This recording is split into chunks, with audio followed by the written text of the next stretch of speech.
गलत भूमि अधिग्रहण नीति को लेकर पातली गांव में की किसानों ने पंचायत। सरकार पर लगाए गंभीर आरोप।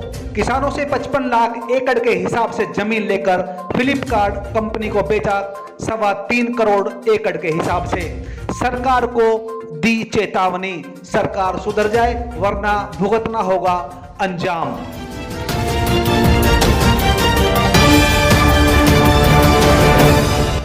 नमस्कार, आप देख रहे हैं तहलका हरियाणा, आपकी आवाज।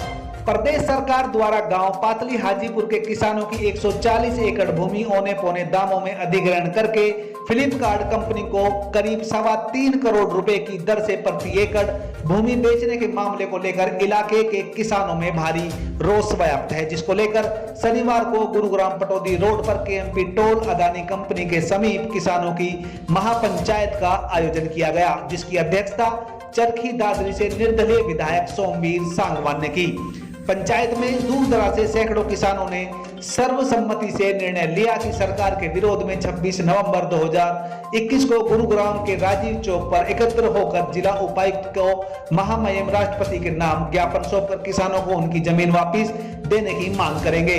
अगर सरकार द्वारा उनकी मांग को नहीं माना गया तो इलाके की बड़ी महापंचायत करके आगामी कार्रवाई का निर्णय लिया जाएगा। इस अवसर पर चरखी दादरी से निर्दलीय विधायक सोमवीर सांगवान, इनेलो किसान सेल के प्रदेश उपाध्यक्ष चौधरी राजेंद्र सिंह धनखड़, बीजेपी नेता एवं जिला परिषद के पूर्व उपाध्यक्ष संजीव उर्फ पप्पू यादव, अधिवक्ता संतोष सिंह, ईश्वर पहलवान, धर्मपाल सरपंच, सतबीर धनखड़ प्रधान आदि वक्ताओं ने बताया कि वर्ष 2013 में तत्कालीन प्रदेश सरकार ने किसानों की 285 एकड़ जमीन अधिग्रहण की थी, जिसमें पातली गांव का मुआवजा प्रति एकड़ 55 लाख रुपए व बावड़ा का 73 लाख रुपए का मुआवजा दिया गया था। विरोध स्वरूप किसानों ने मुआवजा बढ़ाने के लिए सेशन कोर्ट गुरुग्राम में अपील की थी, जिसको न्यायपालिका ने रद्द कर दिया। जबकि यही जमीन हरियाणा सरकार ने 140 एकड़ करीब 3 करोड़ 22 लाख करोड़ प्रति एकड़ के हिसाब से फ्लिपकार्ट कंपनी को दे दी।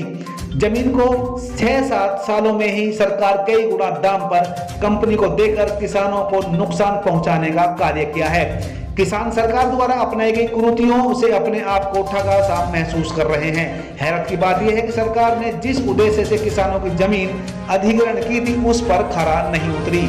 सरकार के इस निर्णय से किसानों में भारी रोष व्याप्त है। उन्होंने कहा कि किसान अपनी बेशकीमती जमीन को किसी भी सूरत में नहीं देंगे।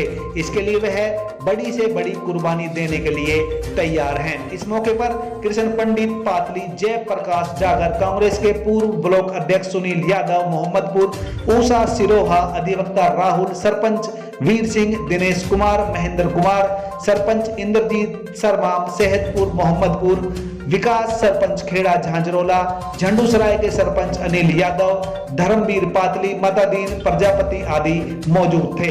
इस मौके पर हमारे संवाददाता मुकेश सैनी ने किसान नेता संतोष सिंह से बात की। तो आइए चलते हैं संवाददाता मुकेश सैनी के पास, जो पंचायत में मौजूद थे।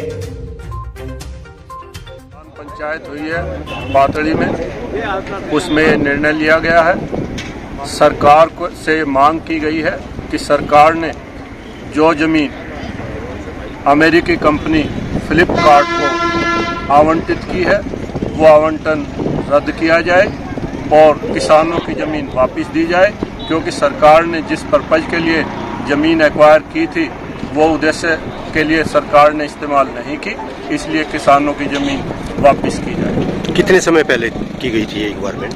ये ज़मीन 2013 में एक्वायर की गई थी और आज तक उस पर कोई भी विकास कार्य नहीं हुए थे, इसलिए भी वो किसानों को वापस दे देनी चाहिए। आगे की क्या रणनीति बनाई जाएगी? आगे की रणनीति ये है कि जो 26 नवंबर को सभी किसान गुड़गांव में राजीव चौक किसान धरने पर इकट्ठे होंगे और उपायुक्त महोदय के माध्यम से राष्ट्रपति को ज्ञापन देंगे कि ये जो आवंटन है फ्लिपकार्ट कंपनी को, अमेरिकी कंपनी को, ये रद्द किया जाए और किसानों की ज़मीन किसानों को वापस दी जाए। और उसके बाद अगर हमारी ये मांगे नहीं मानी जाती हैं तो फिर यहीं पर एक पूरे हरियाणा की बड़ी किसान महापंचायत होगी। कितनी जमीन सरकार द्वारा अधिग्रहित की गई थी? सरकार ने 284 एकड़ जमीन एक्वायर की थी जिसमें से 140 एकड़ ज़मीन जो है फ्लिपकार्ट कंपनी को दे दी है। सरकार ने जब ज़मीन एक्वायर की थी तो उसका 55 लाख रुपए प्रति एकड़ किसान को मुआवजा दिया गया था, लेकिन अब जो सरकार है उसने अमेरिकी कंपनी फ्लिपकार्ट को वही ज़मीन 3 करोड़ 22 लाख रुपए पर एकड़ के हिसाब से आवंटित कर दी है।